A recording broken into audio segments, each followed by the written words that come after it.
거 처음 만든 걸 여러분들이 보면 좋았을 텐데 좀 아쉽습니다. 근데 하지만 앞으로 그런 양아치 맨날 유튜브 따라하는 그런 싸움으로 지가 뭘 한다는 애들 공격을 좀 그대로 할 수 있도록 될거 없어.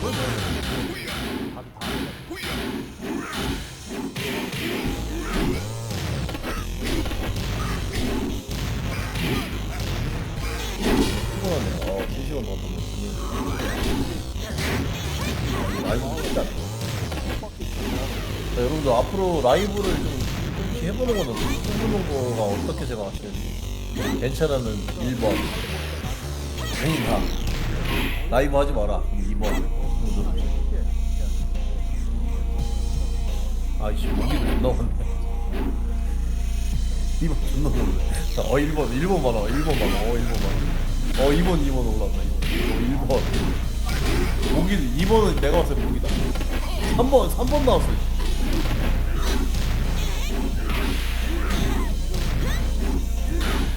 한번 그거는 조금 생각을 좀 해볼게요. 제가 후원 받고 하는 그런 사람도 아니고 근데 구독자분들이 가끔씩 조금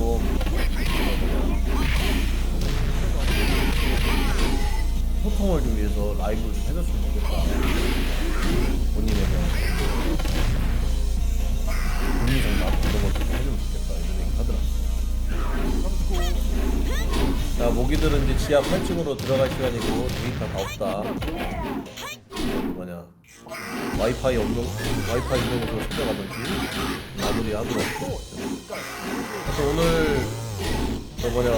한 6,000명 정도 들어와서 소통을 했는데 결국은 엄지형 사기꾼은 결국은 안 왔고 제가 동의서 작성도 다 하려고 갔는데 안 왔어요. 3만원인데 찾아왔어요. 저는 진짜로 하려고 제가 이 날짜와 시간을 다 정했기 때문에 엄태웅이 딴 시간을 한 거를 여러분들 아시죠?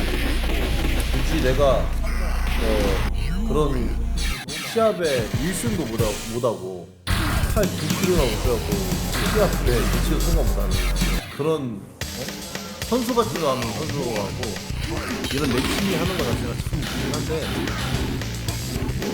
모르겠어요. 재밌게 살아가는 방법이 오늘 여기서 마무리하도록 하겠습니다. 다음에 또 통화할 때 더 많은 분들 들어오고 서로 대화도 많이 하시고 오늘 스포츠에다 후원을 많이 해주신 분들 감사하게 저희 팬분들이나 어려운 친구들한테 물품 후원을 하도록 하겠습니다.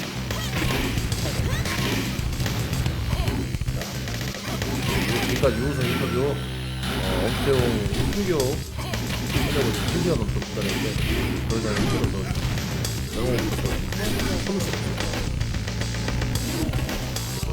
마무리합니다. 그러니까 시청해주신 분들 모기들 감사합니다.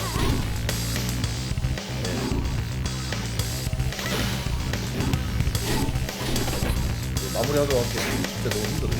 다음에 라이브 때. 안녕하세요. 모기 안녕.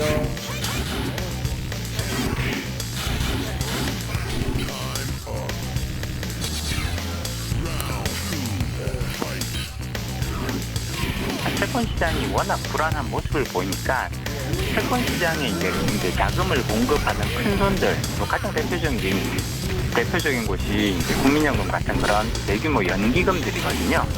이런 기관들이 워낙 채권 시장이 불안한 모습을 보이고 도대체 어디서 사고가 터질지 예측하기가 너무 어렵다. 이렇게 되면 이건 투자자들의 지갑이 닫혀버리거든요. 올해 채권 투자는 그만하고 조금 쉬었다가 다시 시작하자. 이런 식으로 이제 대응들이 나올 수밖에 없기 때문에 한전 같은 그런 이제 우량 등급의 채권조차도 자금을 구하기가 쉽지가 않은 거죠.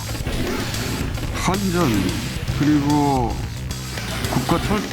철도공단, 교통공사, 도시공사 이런 데는 기본적으로 국채 다음으로 안전하다고 생각되는 물 아닙니까? 네, 국가가 최종적으로 만약에 여기서 보도가 나면 국가가 최종적으로 개입을 해서 그 부채들을 다 넣어놔 줄 거다라는 그렇죠. 기대가 강한 기관들이거든요. 그런데도 유찰됐다는 거 아닙니까, 그죠? 네네, 맞습니다. 굉장히 안 좋은 시그널인 거는 분명합니다. 그런 이제 이런 공기업도 유찰되면 그 아래 등급들 대기업들이나 혹은 중소기업들은 말할 것도 없지 않습니까? 네, 그렇습니다. 공기업이 유찰이 되면 이게 굉장히 안 좋은 시그널이 될 수밖에 없는 것이 최고 등급인 트리플 A에서도 자금 공급이 원활하지가 않다. 그러면 그 밑에 더블 A 등급이나 혹은 싱글 A 등급에서는 자금 공급이 더 어려워질 수밖에 없지 않겠느냐. 그러면서 금리는 더 올라가게 되는 거거든요. 따라서 최고 등급에서 유찰이 나기 시작한다는 얘기는 그 밑단으로의 자금 공급은 거의 이제 쉽지 않다라는 것을 의미하는 거니까 시장에서는 이런 부분들을 굉장히 두려워하고 있는 거죠. 그러면 그렇게 뭐 공기업들 더 자금 조달을 쉽게 하면 회사들은 회사채를 발행해서 자금 조달을 해야 되는데 이 회사들은 어디로 갑니까, 그러면? 일단 시장의 자금 경색이 일어나면 사실상 회사채를 발행하는 것이 상당히 어려워집니다. 이게 이제 사실 지난주에 발생했던 현상이거든요.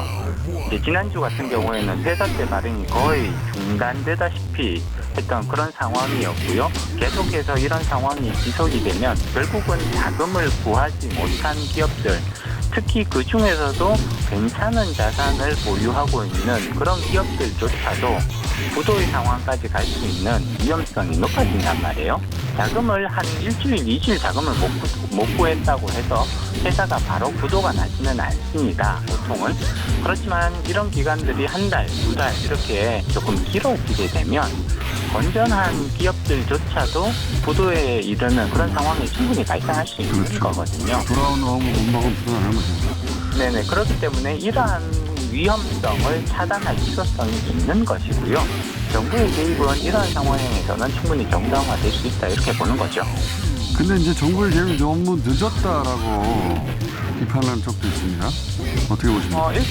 일단 이번 이제 유동성 경제 자체가 굉장히 급속히 엄청나게 빠른 속도로 진행되었기 때문에 정부의 대응책이 늦었다라고 평가하기는 어려울 것 같고요. 늦었다라는 대응 평가가 이제 정확한 평가가 되려면 그 과정에서 부도가 나는 기업이라든지 이런 부분들이 발생을 했다면 당연히 너무 늦었다라고 평가를 할 수가 있겠지만 현재 상황에서는 부도가 난 기업이라든지 혹은 부도 직전까지 갔었다라고 평가할 만한 볼만한 기업들이 아직까지는 없었거든요. 그렇기 때문에 너무 늦었다고 평가하는 것은 저는 조금 과도하다고 봅니다. 그럼 이건 어떻습니까? 강원도가 이런 선언을 해버리면 이 금융시장이 엄청난 혼란이 올 것을 강원도에서 예측할 수 없었을까요? 이게 이해가 안 가요. 그 부분은 사실 저도 좀 이해하기가 어려운 부분이고요.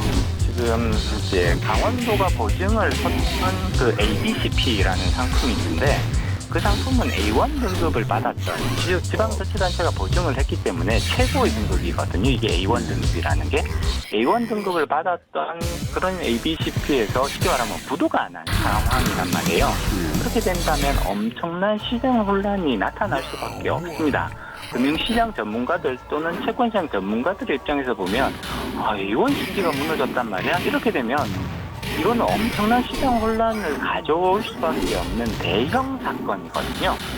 따라서 이러한 대형 사건이 발생한다. 그리고 그 이후에 발생하게 될 여러 가지 일련의 후폭풍들이 금융시장의 전문가들한테는 너무나 명확하게 예견할 수 있는 상황이었음에도 불구하고 강원도가 지급 보증에 대한 거부 의사를 공식적으로 표명했다는 것은 사실 외견상으로 보면 대단히 이해하기 힘든 조치라고 평가할 수 있습니다. 제가 이제 금융당국의 조치가 늦은 거 아니냐라고 말씀드린 이유는 뭐냐면 네네. 시장 상황이 이렇게 흘러간 다음에 50점 플러스 알파를 내놓은 게 늦었다 이런 의미라기보다는 강원도가 이런 선언을 했다면 금융당국이 그 선언하기 직전이나 직후나 그 즈음에 중앙정부에서 개입을 했어야 되지 않을까요?